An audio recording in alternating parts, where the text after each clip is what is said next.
There's a true story relating to the Revolutionary War. Peter Miller was the pastor of a little Baptist church in Pennsylvania.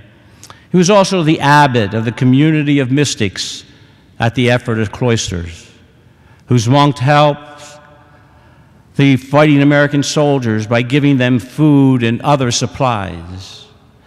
The Reverend Peter Miller was a friend and close confidant of General George Washington, and was respected for his many outstanding services to the newly born country. Michael Whitman was a public prosecutor that lived near the church, and he was constantly criticizing and abusing Pastor Miller and all his congregation.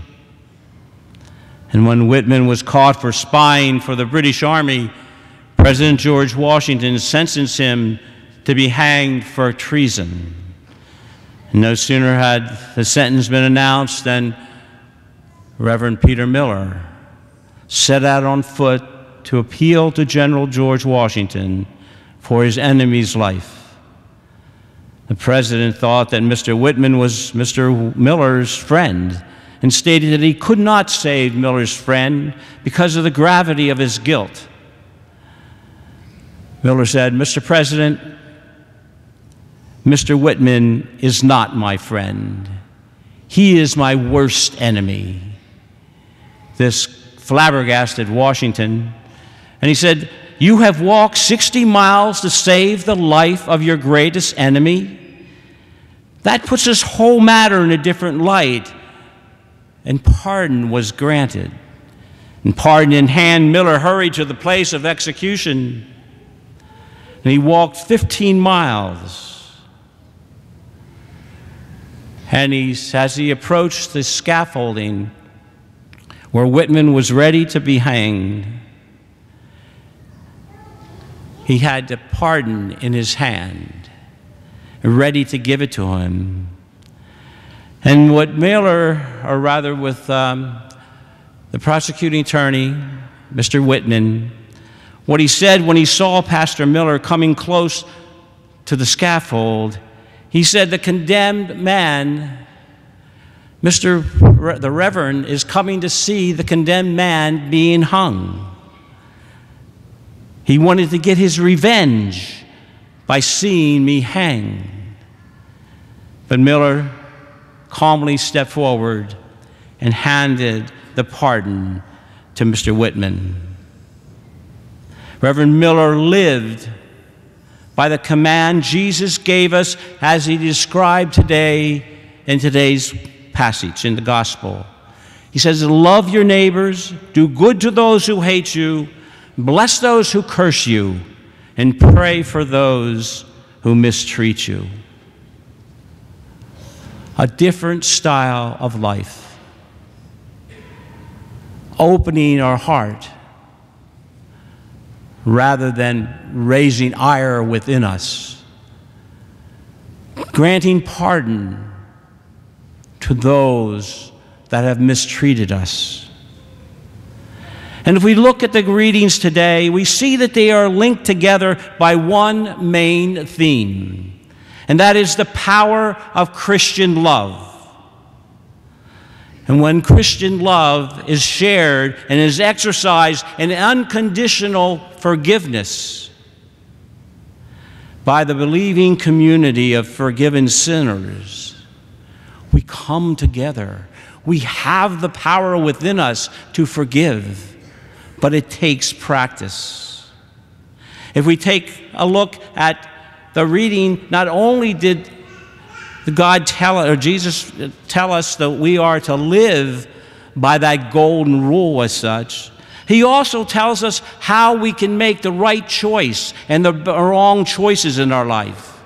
And when we make the right choice, it leads us to God.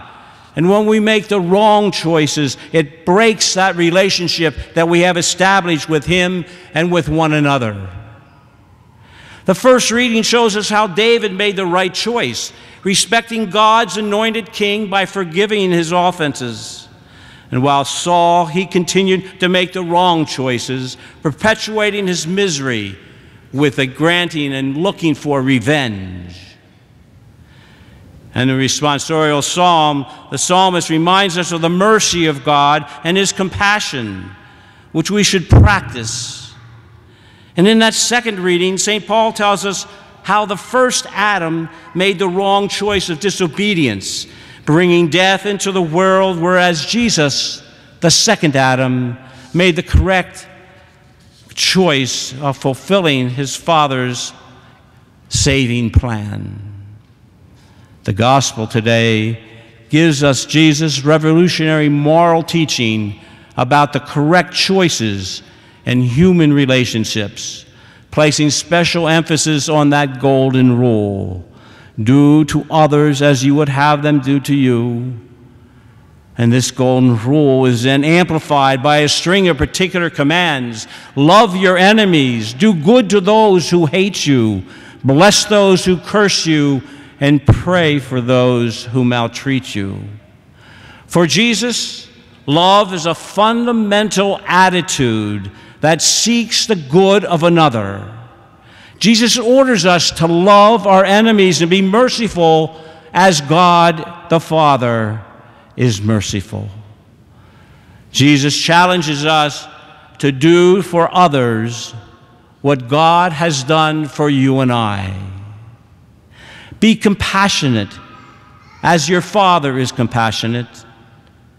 And then he concludes by instructing us to stop judging and to start forgiving. What makes Christianity distinct from other religions? If we look at it deeply, we can see that it is the quality known as grace. That is God's own life working in us, so that we are able to treat others not as they deserve, but with love and kindness and mercy. God is good to the unjust as well as to the just. Hence our love for others, even those who are ungrateful and selfish towards us, must be marked by the same kindness, the same mercy which God has shown to you and I. His love conquers our hurts, our fears, our prejudices, our grief.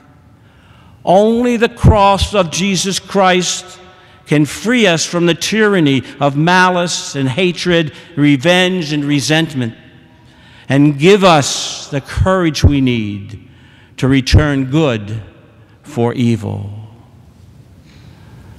We need to pray. We need to pray for the strength to forgive. Forgiving takes a lot of work.